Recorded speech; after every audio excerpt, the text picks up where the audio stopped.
Hi, today on the podcast, I'm speaking with Charlie Sherts, the creator of the Mosey, the wearable and waterproof thermal wrap for the cold.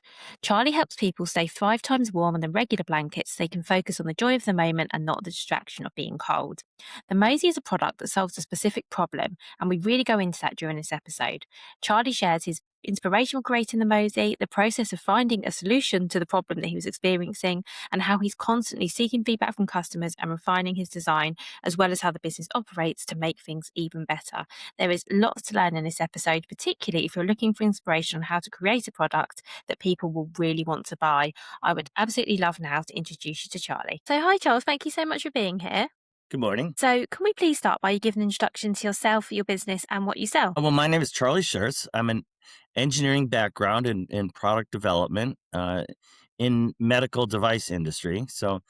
And I've always been innovating new products. I have about 55 patents, and I always tend to see problems and find solutions for them. And so I've been doing this for about 30 years.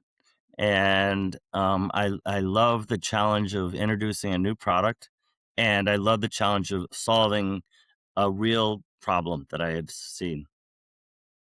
Brilliant. Thank you so much. Oh, there's a lot we can get into.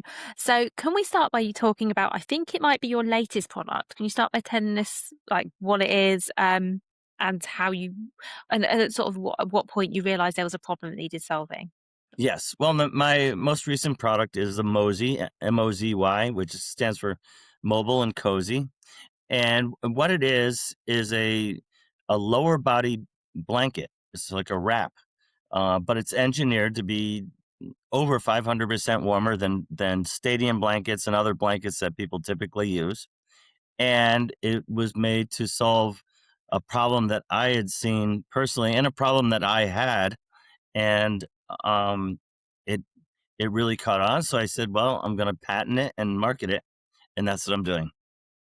Amazing. Thank you. And what was the problem that you identified? Where did you think there was a need? Well, it started. I have two active children, and I would go to all their games, and often the games would be in early spring or late fall or in the evening. And I'd be going, and I had to stand up because it was too cold to sit down, and my lower body was freezing. I was bundled up with a jacket and gloves and a hat, and my body was warm, but my lower body was just protected by a pair of jeans.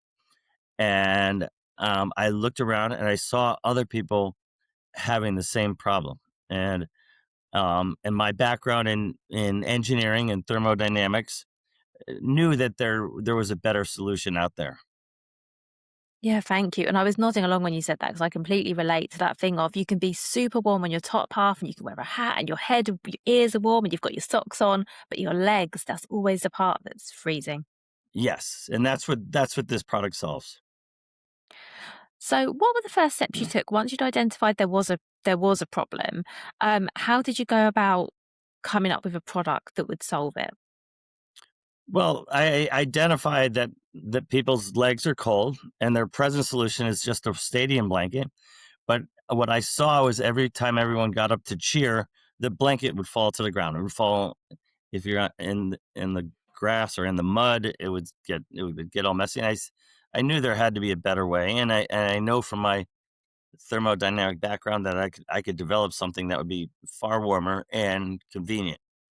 And so that's where I went to solve the problem for myself initially, and it and people who were in the stands loved it. I mean, they all asked me where I got it, and I said, "Well, I just made it," and it was very ugly because I'm not a professional sewer, so I learned how to use a sewing machine and just started sewing together fabrics until it worked. Oh, wow. And I don't know much about thermodynamics. I'm going to be really honest. Is it just the fabric that it's made of? Is that, I mean, obviously you don't want to give too much away, but is that what makes it super warm? Is it what it's constructed from or how it's Well, constructed or a bit of that's both? part of it. It's the materials, but it's also how it's constructed. And it, I mean, we're thermodynamics. We're solving the problem of convective heat loss, which is also called wind chill factor. And the winds, and I look at it at a molecular level, that the cold air molecules brush against your body, and they drag the warm air molecules that your body's generated around your body away. And so what I did was create something that blocked that, and then also was adjustable. So the closer I could get without allowing internal molecules moving or external air molecules from hitting your body, the better it would get. And so that's that's how that came about. That makes a lot of sense. So you mentioned a minute ago, you said you're not really, you mentioned how you, the first one you sort of sewed together yourself and you weren't really sure about how it looked. So how did you then go to getting something that looks, because obviously now I've seen obviously the final pictures, it looks pretty sleek and it's got like the nice Velcro bit where people can put patches on and things and it's adjustable. How did you go from something that you had designed yourself to having this product that other people would want to wear too? Well, that's where you I did some focus groups. I did online questionnaires, but more so I gave it to friends and other people I knew at the games to try and get their honest opinion. And it was um a lot of redesigning. I am on iteration number 41. So I've created 41 different Mosies, and till I came to one that I was really happy with, and when I tested it as far as heat loss, it worked perfectly, and I said, "This is it." Although it is continuing to evolve. The next version is gonna look a little nicer, a little smoother, a little more form fitting. Um, so it is continuous, but it's come a long way from where it was.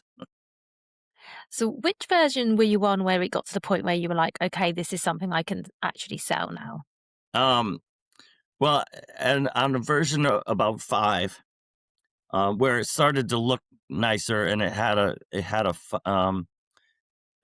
it was easier to use, and and that's also when everybody was like, "Where can I buy one of these? How can I get one?" And I said, "Okay, that's this is really does have a demand," and that's when I filed for the patents, and that's when I started looking at manufacturing and looking at how to fabricate this in a inexpensive but high quality way. And how easy was that to go from producing, like a one-off something for you to wear to having something that can be produced at mass? Well, to tell you the truth, that's the hardest part. I'm a product development developer, so the development for me is kind of fun, but going to manufacture is a whole different thing, and it was just a long process, and I learned a lot, and I did go to outside help, friends who are seamstresses and sewers who gave me a lot of hints how to make this thing.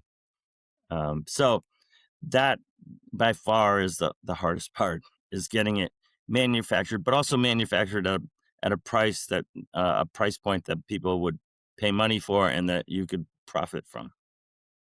Yeah, that's really hard, isn't there? And was there a bit of a gap between what you wanted the product to be and do and what was actually feasible? Because I think that's something lots of product developers can struggle with is that the product you developed, once you're looking at doing it at scale, some of it just might not be possible.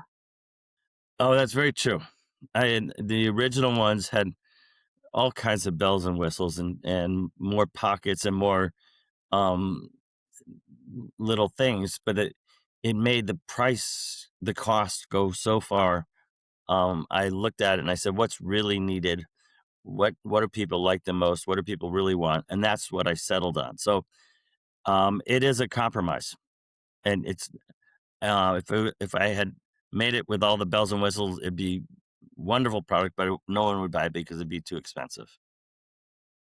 Yeah, that makes sense. And it sounds like that you mentioned you were doing lots of testing and focus groups and you were getting people to wear them. So I guess you had a good idea of what were the things that people found useful, what were the points, the features that they valued the most. Yes. So I guess you had that in mind when you were having to make compromises. Because I think that can be another thing is that what you or anyone as a product developer might think is the most important thing, there might actually be a bit of a disconnect between what the consumer actually wants. Um, yes, very true, very true. So I spent a lot of time asking people. I'd let them borrow one, and I'd give them a long questionnaire. They'd fill out the questionnaire, and then I'd let um, different women's groups, and then we determine who the target market is because who gives it the most value, and then I would do focus groups where I'd hand out 6 of them, and get people's opinion. Try it, wear it for a week, and let me know what you think, and, then I got honest reviews saying, I don't like the way it looks, it's too awkward, it's grabby this, it's doing that," and I reviewed all of those, and then I get to the next iteration. But it sounds like you had something you could sell fairly early on. So were you selling them and in the background still refining and coming up with the next version? Um No. I mean, we did a Kickstarter and to gauge the interest, and it did really well. And we said, "Okay, that's another indicator that this is a good product, and this is another indicator that this is a good price point." And so I had one company, I was making small numbers of them, and at that point, I wasn't really selling them. It wasn't until almost a year later when all the manufacturing came through that I started selling them. Okay. So, oh, I didn't realize you did a Kickstarter. That's another great way, isn't it? Of just validating whether other people think it is a good idea. It is. It is because you can ask questions and everything, but you don't know if they're just being nice to you or anything like that. Kickstarter, it's more the honest truth, what people think of it. And I assume it's a lot of people who don't know you as well, because I think friends and family can often be very supportive because they want to support us and they want us to succeed. But actually, when someone who doesn't know you, has got no, affinity with you, is happy to give you money for something, I think that's a bit more of a validation, isn't it? Absolutely. I mean, if friends and family, they all are very supportive, so they're not going to say anything negative. But when someone has to put money towards it, like a Kickstarter, they're much more critical and they tell you the truth. And so I do recommend that. Thank you. So beyond the Kickstarter, what did you do to start selling Mosey? Where did you start selling and how did you spread the word about it? Well, I decided that retail was too for a small company. It's difficult, and you know because of all the paperwork and all the stock you needed. But where I started selling them were little town fairs, little garden markets, little festivals where I'd get a table and have people try them on and wear them around, so I could get people's honest opinion, and so that's where I started selling, very small, and that's also where I further defined the price I could charge for it. I think that makes a lot of sense as well, because I guess it's a product that people need to, need not, well, not in all cases, but I guess it's an easy, what I'm trying to say is it's probably an easier sell if someone can put it on and go, oh, I immediately feel much warmer. Because online, specifically because it's so unique, have you found that it's more challenging to sell them online? Very much so, because it's when people try it on in person, it's much better. It the Online, there's a lot to be interpreted, and so we found that when we could at different shows and fairs, we would hand out one for someone to try on, and it was much more effective. And you would see their face light up. It's like, oh, I really need this. And how about now? Are you still selling them predominantly in person or are you selling online as well? No, it's all online. I still do benefits, and I still sponsor some different things where I'll give some away. But the sales are all online, and it's just an easy way to get things sold without having a huge inventory and a shipping staff and things like that. And so my my footprint for the home office or the headquarters is one room basically. That's good. And how have you got over the thing of having to explain what the product is to someone who can't feel it, can't try it on? What do you think is an effective way of doing that online? We tested every word and every line, and by doing a lot of hundreds of tests on Meta, on Facebook and Instagram, and that's when we determine what words get people to move forward with it, because it's very difficult if they don't know the product. They say, "I don't get it. It's only half of a blanket." You know, and I said, "Well, what," and then you describe what it does and its benefits to the person, that you'll get, instant warmth. There's no batteries. It's all your body generated heat that stays with you. And so it's still very hard to have people picture it in their head, until we start giving them examples. Uh, I mean, looking on your website, I thought the use of images and videos was really good because there were so many people wearing it in different situations. And I think that sort of thing really, really helps. it does, and the video is so much more effective than the pictures from my product, because it's got a active component to it, and people can see it's not just a photo, but this is how you put it on. This is how easy it is to put it on. This is how easy to walk in it and wear it, stand and sit. So that's been much more effective for us. Yeah, I think that makes a lot of sense. So now you've been through this whole journey with the products, is there anything that you would do exactly the same? And is there anything that you would do differently if you were to start again? Um, I would do, I made a million mistakes, believe me, and you learn from your mistakes. I mean, one thing was, I put the product out there a little too fast without doing enough testing. And one thing I did, which was a big mistake, was to order 75 different products, so different colors. So we have some um, different products for different temperature ranges, and then like 12 different color combinations. And so that all of a sudden makes a huge number. I think I had 125 different products. And for a small company, keeping an inventory of 125 products you spend way too much time doing that. And in hindsight, I would have stayed with one product and get it firmly established, and then branch off into the other colors. But that's what I would learn and what I wouldn't have done. What I did do, which worked out really well, is go straight to the internet, and it cut a lot of costs, and it allows you to get the product to market much faster. And so I don't I don't imagine me selling these things in stores.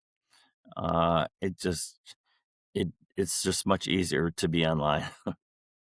Yeah, definitely. Well, thank you so much for sharing that. And do you still sell such a big range of sizes and colors now, or have you refined that down a little bit? We've refined it down quite a bit. So we're selling mostly the core colors.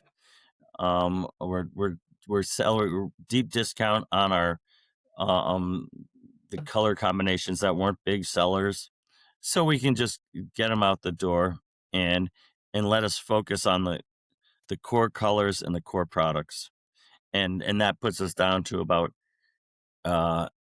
six different products, and Yeah. versus 125. That's a huge difference. It is, Wow. and it makes life much easier, and the warehousing easier and less expensive, and so that's that was something I learned. Um, but um, it, a lot of a lot of things you sort of learn along the way, and and I had spoken to a lot of people that had started up internet-based product sales, and they gave me a lot of different ideas and hints and things not to do and to do, and it was very helpful to listen to other people that had been through it. And so I recommend that also. Ask a lot of questions. Yeah, thank you. That's great advice. And also, I think you coming on this podcast and sharing your experience will hopefully also help people from, from doing some of the same things, because I think it's really nice to learn from other people as well. Yes, absolutely.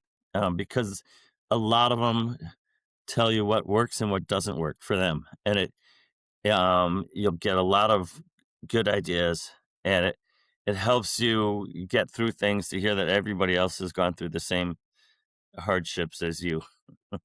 Oh, definitely. Do you know, I haven't spoken to a single person, and I've been doing this for 5.5 years. I haven't spoken to Uh-huh. anyone who hasn't made a single mistake, because we all do. And I think there's something really reassuring in that. Yes, you're going to make mistakes. You just have to minimize the impact and move on.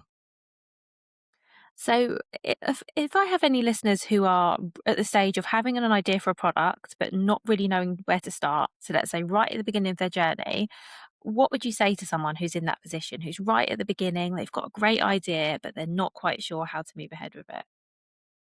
The first thing is to make a rough prototype and show people. So in your own head, it could be the greatest thing, but you have to hear what your customer says. So you don't try to hide it. If it is something that you think is very unique, then you get a patent going on it. All you need to do is to get it pending, or you get a trademark going on it, and those can both happen very quickly. And you get it out there, get it into people's hands that will start telling you if they like it and how much they would pay for it. Thank you. I think that's brilliant advice, because I think sometimes people can be a bit nervous about sharing what they have. But I agree with you that it's really the only way to get useful feedback. Yes, I talked to a lot of people that are afraid of it being stolen, and that's a very minor fear. And if you are worried about that, get some IP on it, um, patents and trademarks. Yeah, I agree. And to be honest, and I mean this in a nice way, but there aren't that many people who are going to take your idea and steal them, because a lot of people, this is hard, right? It's Yeah. really hard. And if it's your idea and you're passionate about it, there aren't that many more people who are going to be more excited than you are. Yes. So yeah, I I think that obviously there are legitimate concerns, but I think in the very early days, like when you're literally just coming up with the idea, I think the chances of anyone deciding they're going to copy it is really low. It is very low. And if you are paranoid, you are worried about it, you have them sign a non-disclosure agreement that sort of legally holds them to privacy. And um, and you can do that. It doesn't really hold up really well if someone challenges it, but it makes them know that this is a private idea. Don't even think about trying to steal it. Yeah, and it makes them know that you're taking it seriously as well, which I Yes. think is Yeah. also good. Oh, thank you. That's great advice. Now, I've got one final question for you, Charlie, if that's okay. Yeah. And that is, what would your number one piece of advice be for other product creators? It's persistence. You're gonna meet a million people that say, "No, it can't be done. No, won't do it. It doesn't make sense. I'm not gonna do that."